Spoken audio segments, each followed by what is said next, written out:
ओ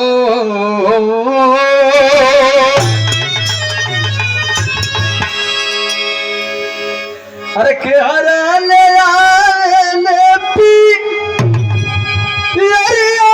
पियरिया लागल झालर पियरिया लागल झालर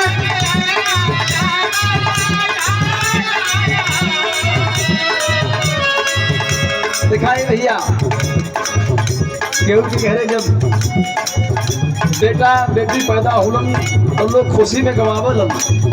और माता बहन लोग जब आप सवाल गावो नहीं और जब आप सवाल गीत बोले कैसे बोले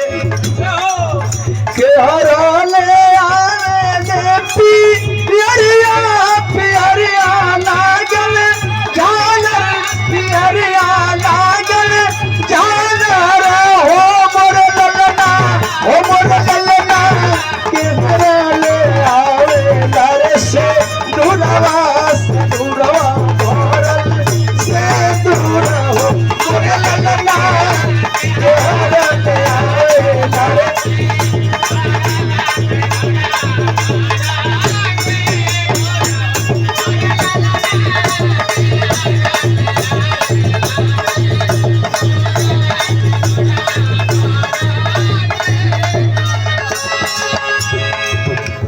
लेकिन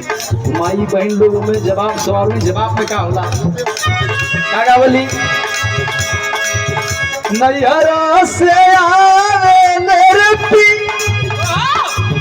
नैहरा से आवे ले पियरिया पियरिया लागल झालर पियरिया लागल झालर हो मोर ललना हो मोर ललना ससुरा से आवे लरे से मुरवा भरल से दूर हो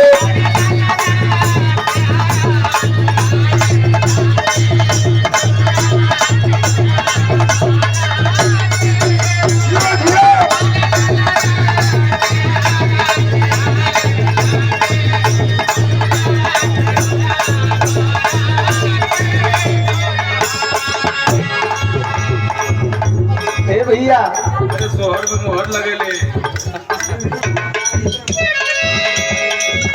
नैहरा से आए मेरे पियरिया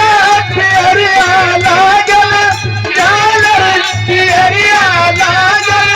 झालर हो मोर ललना हो मोर ललना ससुरा से आए लरे से मुरवा भरल से दूर हो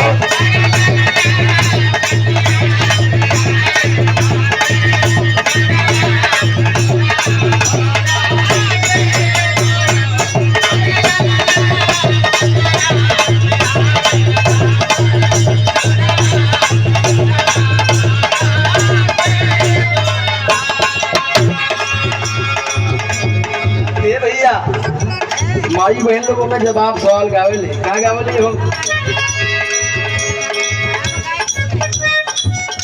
होकर गाड़ी है और गावेली माई बहन का केकरा के जाना मेला रमात के करा के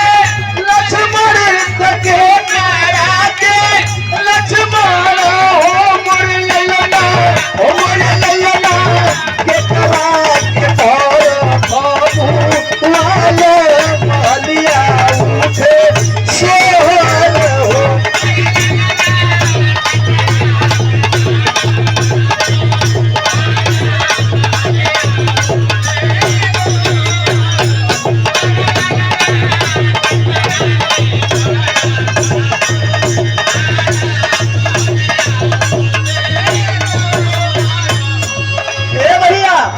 माई बहन लोग आवले की केकरा के जन्मेला राम ते केकरा के बाबू लक्ष्मण हो